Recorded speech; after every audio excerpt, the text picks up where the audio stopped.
नमस्कार, let's make सारा दिन कार्यक्रम में आपका स्वागत है। इस कार्यक्रम में हम दिन भर की देश और दुनिया की खबरों के एनालिसिस के साथ आपके सामने प्रस्तुत होते हैं। आज हम बात करने वाले हैं बिहार की राजनीति की। बिहार में राजनीति हर दिन नई करवट ले रही है। इस बार बिहार के चुनाव में कुछ नए नए पैरामीटर सामने आए हैं। उनमें से ही एक है लालू यादव के पुत्र तेज प्रताप यादव।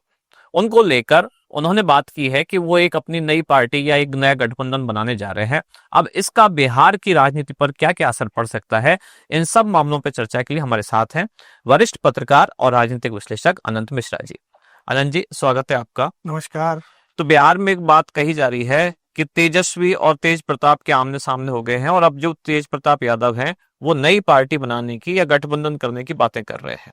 इससे अब बिहार की राजनीति पर क्या प्रभाव पड़ेगा? देखिए, यूं तो बिहार को अगर हम देखें तो हर चुनाव वहां नया चुनाव होता है। हर चुनाव में नए समीकरण बनते हैं, नए समीकरण बिगड़ते हैं। बहुत से ऐसे दल हैं जो कभी लालू प्रसाद यादव की राष्ट्रीय जनता दल के साथ, कांग्रेस के साथ मिलकर लड़ते हैं। कुछ छोटे दल ऐसे हैं जो कभी भारतीय जनता पार्टी के साथ मिलकर लड़ते हैं। नीतीश कुमार वहां एक बीच का फैक्टर है। वो अगर भारतीय जनता पार्टी के साथ आ जाते हैं तो भारतीय जनता पार्टी के साथ सरकार मिलकर बना लेते हैं, और वो लालू के प्रसाद की और कांग्रेस से मिलते हैं तो उनकी सरकार बनती है। लेकिन पिछले 20 साल में करीब 19 साल से नीतीश कुमार बिहार के मुख्यमंत्री हैं, और एक बार भारतीय जनता पार्टी के साथ उनकी थोड़ी अदावट हुई, थोड़ी उनकी तकरार हुई, पार्टी छोड़ के चले गए, इस गठबंधन छोड़ के चले गए। कांग्रेस लालू के साथ सरकार बनाई, लेकिन वहां उनका मन नहीं लगा और वो एक तरीके से वापस अपने मूल भारतीय जनता पार्टी जो सहयोगी रही है उसके साथ आ गए।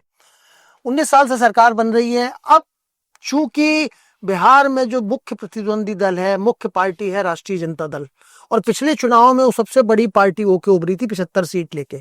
भारतीय जनता पार्टी उसके बाद थी 74 और 45 पे थे नीतीश कुमार। अब चूंकि लालू प्रसाद यादव के उनके जो घरेलू है एक शादी का विवाद को लेकर, उनकी तेज प्रताप की शादी हुई, उन्होंने छोड़ दी, उनके किसी दूसरी महिला से संबंधों की जब खबर आई तो लालू प्रसाद यादव को लगा कि चुनाव के इस मौके पर अगर इस तरह शादी टूट गई, और वो शादी भी एक यादव परिवार से ही हुई थी, उनके जो लालू के समधी थे वो यादव थे, तो अगर उनको लगा कि यादवों में कोई गलत मैसेज नहीं जाए कि लड़की को छोड़ दिया, दूसरी लड़की के साथ रह रहे हैं, तो लालू ने आनंद फानन में उनको पार्टी से भी निकाल दिया और परिवार से भी निकाल दिया। बहुत से लोगों को लगा कि नूरा कुश्ती है। नूरा कुश्ती मतलब मिली जुली कुश्ती। लालू ने तेज प्रताप से कह दिया होगा हम तुमको दिखावे के लिए निकाल रहे हैं और चुनाव के बाद फिर तुमको ले लेंगे। लेकिन तेज प्रताप को लगा कि शायद इसी बहाने मुझे किनारे करने के प्रयास किए जा रहे हैं, और कई बार वो तेजस्वी के साहब जो सलाहकार हैं उन पे प्रत्यक्ष और अप्रत्यक्ष आरोप लगा चुके हैं कि कुछ लोग, घर के ही लोग, परिवार के लोग मुझे अलग थलग करने की कोशिश कर रहे हैं। अब तेजस्वी प्रताप यादव जब गठबंधन, महागठबंधन कांग्रेस कम्युनिस्ट पार्टी के साथ मिलकर बनाने जा रहे हैं, भारतीय जनता पार्टी भी नीतीश की पार्टी चिराग पासवान के साथ गठबंधन लगभग तैयार है, सीटों को अंतिम रूप दिया जा रहा है, ऐसे में तेज प्रताप ने एक नया दाव खेला है। दाव नहीं कह सकते, उनके पास और कोई विकल्प नहीं है। छोटी छोटी कई पार्टी हैं जिनका 5-5, 7-7 सीटों पर अस्तित्व है, वहां उनके साथ मिलकर 5 पार्टियों के साथ एक टीम तेज प्रताप बना रहे हैं। वो मतलब उसको लीड तेज प्रताप करेंगे, कुछ सीटों पे उनके कैंडिडेट उतरेंगे, कुछ सीटों पे उनके कैंडिडेट उतरेंगे। अब आपने जो सवाल पूछा कि क्या इससे बिहार की राजनीति बदलेगी या कोई नई करवट लेगी, अगर हम बिहार की चुनाव पर चर्चा करते हैं तो हमें बिहार के राजनीतिक इतिहास पर नजर डालनी पड़ेगी। पिछले चुनाव की अगर हम बात करें तो 37.26% वोट एनडीए गठबंधन को मिले, मतलब भाजपा गठबंधन को, और 37.23% मतलब 0.03% वोट महागठबंधन के कम थे। भारतीय जनता पार्टी गठबंधन को 12,000 वोट ज्यादा मिले और उन्होंने सत्ता में आ गए। 125 करीब उनके आई और 110 सीटें लालू प्रसाद यादव के गठबंधन की पार्टी को आई। लेकिन उसमें एक चीज हमको देखनी होगी, जो इस गठबंधन में, भाजपा गठबंधन में है, चिराग पासवान, वो पिछली बार अलग होकर चुनाव लड़े थे। सीटें उनको भले कम मिली हो, लेकिन उन्होंने लगभग 6% वोट प्राप्त किए थे। अब वो 6% अगर वोट इस भाजपा के खाते में जुड़ जाते हैं तो 37 का अंतर इधर 43 हो जाता है, उधर 37 हो जाता है। उसके बाद जब 2020 में विधानसभा के चुनाव हुए थे, उसके बाद लोकसभा के चुनाव जब 2024 में हुए, तब भारतीय जनता पार्टी गठबंधन को 47% वोट मिले, और जो लालू प्रसाद यादव के गठबंधन है उसको 39%, मतलब 8% का अंतर था। जब 37-37 कांटे की टक्कर थी विधानसभा में तो सीटें 125 और 110, लेकिन जब लोकसभा में चिराग पासवान इस पाले में आ गए तो भाजपा गठबंधन की सीटें अब हो गई 30 और लालू गठबंधन की रह गई 10। मतलब चिराग पासवान के घर आते ही जो समीकरण है 30 एक तरफ और 10 एक तरफ, 8% का अंतर हो गया। अब ऐसे में सवाल ये उठता है, जिस पे हमने पहले भी चर्चा कर रही है, कि जो चुनाव रणनीतिकार रहे प्रशांत किशोर भी अपनी नई भूमिका में वहां आए हैं, चुनाव लड़ रहे हैं जनसुराज पार्टी के। वो किसके वोट काटेंगे किसके नहीं काटेंगे हम पहले चर्चा कर चुके हैं और आने वाले दिनों में फिर करेंगे। लेकिन तेज प्रताप यादव अगर 25-30 सीटें भी ऐसी हैं जहां उनका मान लो प्रभाव है या छोटी पार्टियों का प्रभाव है, और जो लोग जिनको टिकट राजद से नहीं मिलता है, लालू प्रसाद की पार्टी से नहीं मिलता है या कांग्रेस से नहीं मिलता है, ऐसे बागी को अगर तेज प्रताप का समर्थन मिल जाता है तो थोड़े बहुत, मैं ये नहीं कहूंगा कि तेज प्रताप को सहानुभूति मिलेगी, लेकिन अगर कांटे की लड़ाई में 2-3% वोट का भी वो नुकसान करते हैं, सेंध लगाते हैं, तो जो महागठबंधन के जीतने की उम्मीदें हैं वो कुछ धूमिल हो सकती है। लेकिन इसके साथ ही सवाल यह है कि क्या प्रशांत किशोर किसके वोट काटेंगे। अगर तेज प्रताप 2% वोट लालू के काट देते हैं और प्रशांत किशोर टोटल में से 3-4% वोट भाजपा के खाते से ले जाते हैं, तो जितनी लड़ाई रोचक पिछले बार हुई थी वैसी ही रोचक लड़ाई इस बार भी होने जा रही है। और अभी चुनाव में चूंकि 3-4 महीने का समय है और ये जो चीजें चल रही हैं ये किस शेप में लेंगी। आज तेज प्रताप कह रहे हैं कि मैं चुनाव लड़ूंगा, मतलब तेजस्वी तो राजद की लालटेन को जलाने के प्रयास में लगे हैं और तेज प्रताप राजद की जो लालटेन है उसकी लौ को मध्यम करने में लगे हैं। वो बुझा नहीं पाएंगे लेकिन वो मध्यम जरूर कर सकते हैं कुछ सीटों पर। तो जो दो बेटों की लड़ाई है, हमारे यहाँ कहा जाता है ना कि जो बड़ा बेटा होता है उसको गद्दी मिलती है, राज तिलक, चाहे वो राजाओं में होती थी चाहे इस जमाने में हो, कि जो बड़ा बेटा है उसको दी जाती है। लेकिन तेजस्वी छोटे हैं फिर भी लालू ने उनको चुना। लेकिन कई बार हमारे परिवारों में भी होती है, जैसे वसीयत लिखी जाती है, तो कोई अगर बेटा कम योग्य है या धंधे को व्यवसाय को आगे नहीं ले जा सकता तो पिताजी बड़ा हिस्सा बड़े वाले उस व्यक्ति को कर देते हैं, उस बेटे को जिसमें योग्यता है।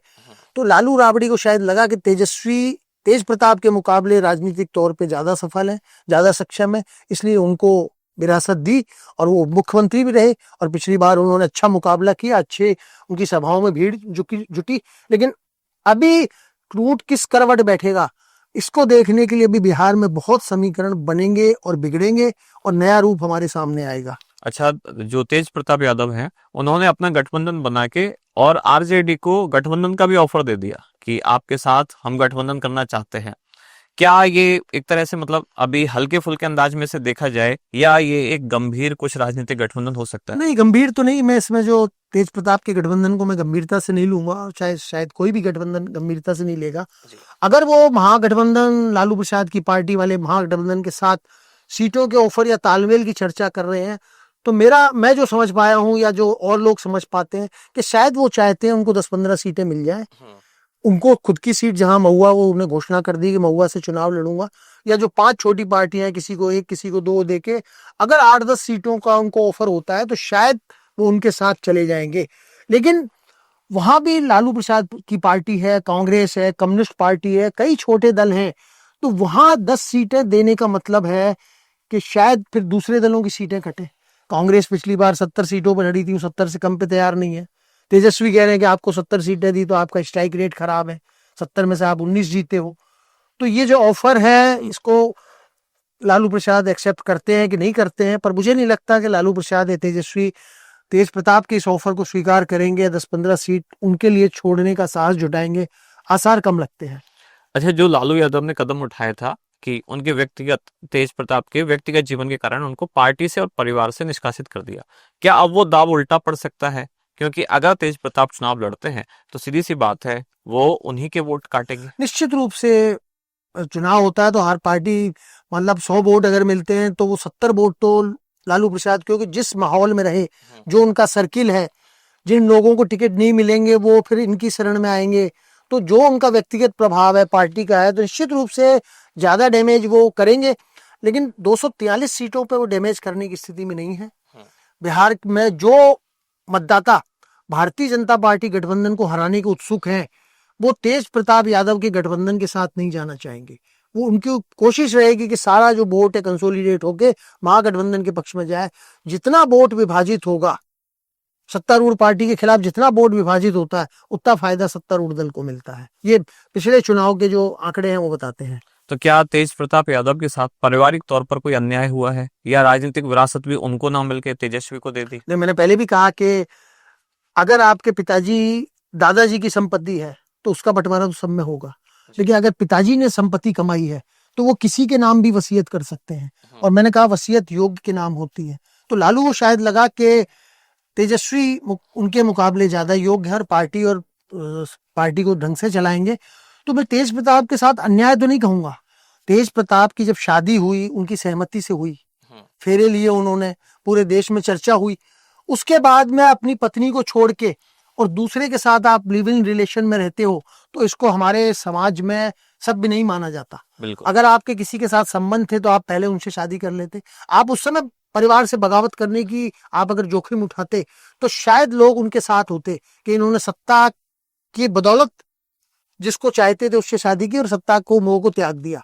आप सत्ता में भी बने रहे, आप मंत्री भी रहे, और जब आपने फिर छोड़ दिया उनको और जब ये चीजें सार्वजनिक हो गई तो चुनाव के मौके पे मैंने कहा ना कि बिहार सबसे ज्यादा जातिवाद का गढ़ है।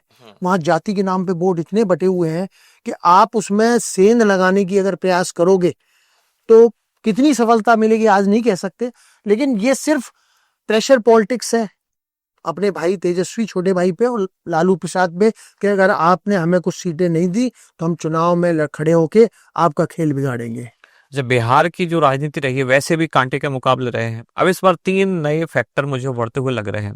एक तो जैसे अभी तेज प्रताप यादव जिनकी बात कर रहे हैं, दूसरे प्रशांत किशोर, और तीसरा रामविलास पासवान जी के बेटे चिराग पासवान। उन्होंने भी घोषणा की थी पहले कि वो सभी 243 सीट पर चुनाव लड़ेंगे।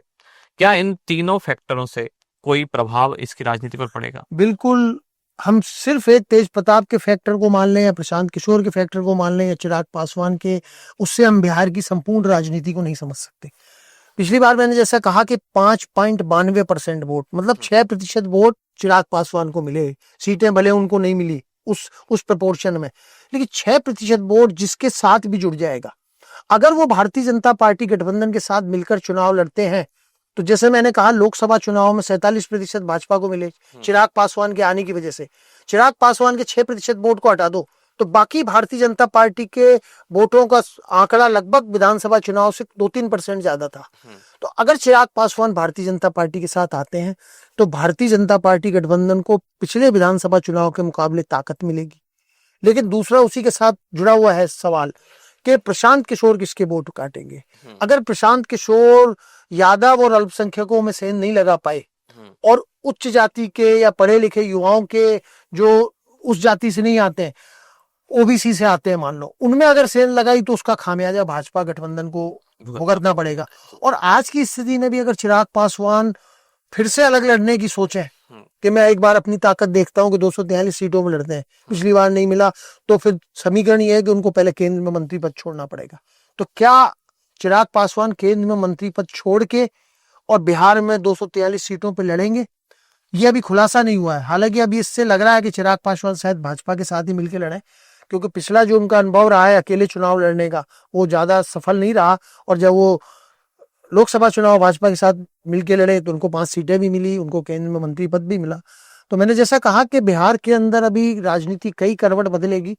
तेज प्रताप पे चूंकि लालू जी के लड़के हैं इसलिए वो चर्चा में है, उनके साथ कोई बहुत बड़ी भीड़, और कोई भी राजनीतिक दल है वो 3 महीने 4 महीने में पूरे बिहार को समझ ले, पूरे बिहार के मतदाताओं में अपनी पैठ बना ले, ये संभव नहीं है। प्रशांत किशोर जो है पिछले 2-2.5 साल से लगे हुए हैं बिहार में, पद यात्रा निकाल रहे हैं, सब कर रहे हैं, ऑर्गेनाइज कर रहे हैं।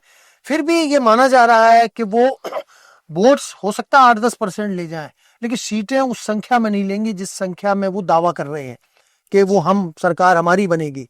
प्रशांत किशोर का तो कहना है या तो हम अर्श पे जाएंगे या हम फर्श पे रहेंगे। मतलब मैंने उनका एक इंटरव्यू सुना है, उसमें उन्होंने साफ कहा है कि या तो हम 10 से नीचे रहेंगे या इतनी सीटें जीतेंगे जितनी बिहार में कोई नहीं जीता। उनका इशारा अरविंद केजरीवाल की तरफ था कि जैसे अरविंद केजरीवाल जब चुनाव लड़े थे तो कोई उनको गंभीरता से नहीं लेता था, लेकिन पहली बार जब उन्होंने 25 सीटें जीती, फिर उन्होंने जब 68-62 सीटें जीती तो लोगों को लगा कि भाजपा और कांग्रेस से परेशान लोग केजरीवाल के साथ गए। तो प्रशांत किशोर को ये लगता है उनकी सभाओं में जो सब भीड़ आ रही है कि उन्होंने 15 साल पहले लालू का राज देखा, फिर 20 साल 19 साल से नीतीश कुमार भाजपा का राज देख रहे हैं। तो दोनों 34-35 साल के जब राज को देखते हैं तो लोगों को निराशा लगती है, ये प्रशांत किशोर का मानना है। तो उनको लगता है कि नई एक व्यवस्था के साथ वहां के लोग जाएंगे, और जिस तरह उन्होंने रणनीतिकार के रूप में कई राजनीतिक दलों की मदद की, इस बार वो रणनीतिकार ने खुद चुनाव जीतकर और बिहार में एक नए बदलाव की शुरुआत करने जा रहे हैं। तेज प्रताप यादव क्या बीजेपी के लिए एक बी टीम की तरह काम कर सकते हैं, या बीजेपी उनका इस्तेमाल कर सकती है लालू यादव के वोट काटने के लिए? देखिए, कर सकती है, करेगी नहीं मैं नहीं जानता, लेकिन तेज प्रताप जो इस 5 दलों के गठबंधन के साथ निश्चित रूप से पर्दे के पीछे से बीजेपी की सह होगी। जो तेज प्रताप के कैंडिडेट लड़ेंगे उनको बीजेपी की तरफ से मदद मिलेगी, क्योंकि बी टीम का मतलब है कि अगर बीजेपी को लगता है कि इनके 50 सीटों पे भी कैंडिडेट खड़े कर गए, बाकी जो आरजेडी के हैं उनको अगर इन्होंने टिकट दे दिया और भाजपा में उन्होंने आर्थिक मदद कर दी उनकी, और माहौल बनाने में मदद की कि नहीं साहब ये वोट काट रहे हैं, तो अगर कांटे की टक्कर में अगर 10 सीटें 15 सीटें भी इनकी वजह से हार जाते हैं। पिछले चुनाव का जैसे मैंने पहले भी उदाहरण दिया था कि AIMIM असदुद्दीन ओवैसी की जो पार्टी है, उसने सीमांचल की करीब 17-18 सीटों पे चुनाव लड़ा। वो बेशक 5 ही सीटें जीत पाए, लेकिन 7 या 8 सीटें ऐसी थी जो उनके वोटों को अगर महागठबंधन के साथ मिला दो तो वो उनकी थी। अगर वो 8 सीटें महागठबंधन जीतता तो महागठबंधन की 118 सीटें होती और भाजपा की 117 रह जाती। तो अब ओवैसी, चौथा फैक्टर ओवैसी, पिछली बार ओवैसी जो करीब 24-25 सीटों पे चुनाव लड़े थे, इस बार ओवैसी ने ऑफर दिया है महागठबंधन को कि हम भाजपा को हराने के लिए आपके साथ आने को तैयार है, आप हमें सीटें दो। लेकिन अगर वो तेज प्रताप को 10 सीटें दे देते हैं, 15 सीटें ओवैसी को दे देते हैं, तो वहां पहले ही उनके इतने दल हैं कि उनमें सीटों का तालमेल नहीं हो रहा। तो ओवैसी भी एक बड़ा फैक्टर है। ओवैसी भले ही जीते नहीं, लेकिन वो कम से कम 10-15 सीटों पे महागठबंधन को नुकसान पहुंचाने की स्थिति में है, जैसा उन्होंने पिछली बार करके दिखाया जी। तो ओवैसी गठबंधन है, कप्पू वो जो प्रशांत किशोर का गठबंधन है, तेज प्रताप वाला है और चिराग पासवान, ये 4 तो हमको दिखते हुए अभी दिख रहे हैं फैक्टर, जो बिहार की राजनीति में आने वाले समय में चुनाव को प्रभावित करेंगे। लेकिन वो उनका स्वरूप क्या होगा, कल को होता है तेज प्रताप कहते हैं साहब मैं तो लालू उनको समझाया मैं नहीं लड़ूंगा, तो ये फैक्टर तो निकल गया। लेकिन प्रशांत किशोर का फैक्टर हमारे पास है, ओवैसी का फैक्टर अभी तक खुला हुआ है। लालू प्रसाद यादव की पार्टी ने उनको कोई ऑफर नहीं दिया कि हम आपके लिए 10 सीटें छोड़ेंगे या 5 सीटें छोड़ेंगे। तो ओवैसी फैक्टर भी है, और वो उन्होंने कहा है कि अगर हम हमारे साथ सीटों का नहीं हुआ तो हम पूरी ताकत के साथ चुनाव लड़ेंगे। तो अभी बहुत कुछ बिहार की राजनीति में है जो अंदर ही अंदर पकड़ा है, और वो चुनाव की घोषणा के बाद ही सामने आ पाएगा। क्या तेज प्रताप यादव चुनाव परिणाम के बाद किंग मेकर की भूमिका में आ सकते हैं? मान लेते हैं उनके पास 4-5 सीट आ गई और पूर्ण बहुमत से कोई भी पार्टी नहीं आती, कोई भी गठबंधन नहीं आता है, तो क्या उनकी अचानक से राजनीतिक जो क्षमता है या कद है वो बढ़ने की उम्मीद आपको लगती है? नहीं, देखिए आज सीटों का आकलन हम नहीं कर सकते, लेकिन जो छोटी छोटी पार्टियां हैं 4-5, उनका 2-2, 3-3 सीटों पर प्रभाव है। और तेज प्रताप जहां से लड़े या उनके समर्थक हैं, तो 20-25 सीटों से ज्यादा मैं नहीं मानता। उन 20-25 सीटों में वो इतनी सीटें जीत जाएं कि वो किंग मेकर बने, ये मुझे नहीं लगता। हाँ, प्रशांत किशोर जरूर है। प्रशांत किशोर भले ही जो दावा कर रहे हैं उसमें सफल नहीं हो, लेकिन वो अगर 8-10 सीटें जीतते हैं और हंग असेंबली आती है, मतलब 123 का आंकड़ा अगर किसी भी गठबंधन को नहीं मिलता है, मान लो बीजेपी और महागठबंधन दोनों 115-15 पे आ जाते हैं और 13 सीटें ऐसी आती है जिसमें 4-5 ओवैसी की आ गई, 2-3 तेज प्रताप की आ गई, 1-2 निर्दलीय आ गए, तो उस स्थिति में समीकरण बहुत ज्यादा रोचक हो जाएंगे। तब ये देखने की बात होगी कि तेज प्रताप किंग मेकर बनेंगे, मैं क्या शायद ही कोई इससे सहमत हो। ओवैसी जरूर अगर अकेले लड़ते हैं 3-4 सीटें जीतते हैं जी, तो वो अपना जरूर प्रभाव दिखा सकते हैं। और प्रशांत किशोर जी। अब एक अंतिम सवाल ये है कि अगर आरजेडी और उनका गठबंधन चुनाव जीतता है तो लगभग तय है मुख्यमंत्री का पद तेजस्वी यादव को मिलेगा, लेकिन इधर अगर नीतीश कुमार और बीजेपी का गठबंधन जीतता है तो इसमें अभी कुछ तय नहीं है। बीजेपी अपना कोई नेता वहां डेवलप नहीं कर पाई है, स्थानीय नेता, और नीतीश कुमार माना जा रहा है कि अब ये शायद उनका अंतिम कार्यकाल है। तो इधर से मुख्यमंत्री का उम्मीदवार को देखिए, जो अभी तक बीजेपी ने ज्यादा सीटें पिछली बार जीती लेकिन नीतीश कुमार को बनाया, जैसे एकनाथ शिंदे को महाराष्ट्र में बनाया था। देखिए, अब जो खबरें आ रही हैं, अब जो माहौल लग रहा है, उसमें नीतीश कुमार भी उस स्थिति में नहीं है जो उनका जादू चलता था। बिहार में नीतीश कुमार की जो एक माहौल था सुशासन और बाबू। हाँ सुशासन बाबू के नाम से, अब वो अस्वस्थता की वजह से, उनका स्वास्थ्य ठीक नहीं है, इस वजह से वो परफॉर्मेंस नहीं दे पा रहे। तो निश्चित रूप से अगर बीजेपी गठबंधन को सफलता मिलती है तो मुझे नहीं लगता अब नीतीश कुमार बनेंगे। अब शायद जिस तरह उद्धव ये एकनाथ शिंदे की जगह देवेंद्र फडणवीस बने महाराष्ट्र में, उसी तरह बीजेपी का कोई आएगा। और जहां तक सवाल है कि बीजेपी के पास कोई चेहरा नहीं है, हरियाणा में चुनाव से पहले कौन जानता था मनोहर लाल खट्टर बनेंगे जी। मनोहर लाल खट्टर बने। असम में जब पहली बार बीजेपी आई, सर्बानंद सोनोवाल बने। वहां आपके पुष्कर सिंह धामी, त्रिवेंद्र सिंह रावत, वहां आपके आनंदीबेन, यहाँ भजन लाल, वहां मोहन यादव। तो कौन बनेगा ये नहीं, अगर सत्ता आ जाती है।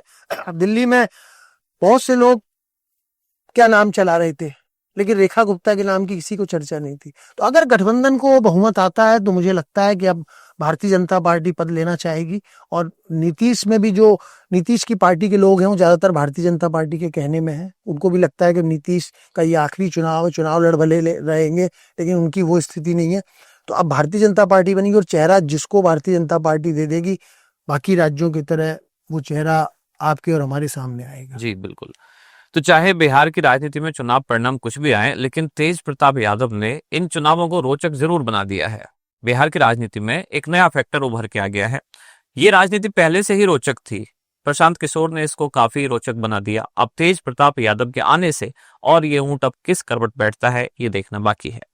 ये चर्चा अगर आपको अच्छी लगी तो हमें कमेंट्स में जरूर बताएं। कार्यक्रम में जुड़े रहने के लिए धन्यवाद सर, आपका भी आने के लिए धन्यवाद। धन्यवाद। आप सुन रहे थे let's mic more than radio. Follow कीजिए हमें हमारे सोशल मीडिया प्लेटफॉर्म्स पर।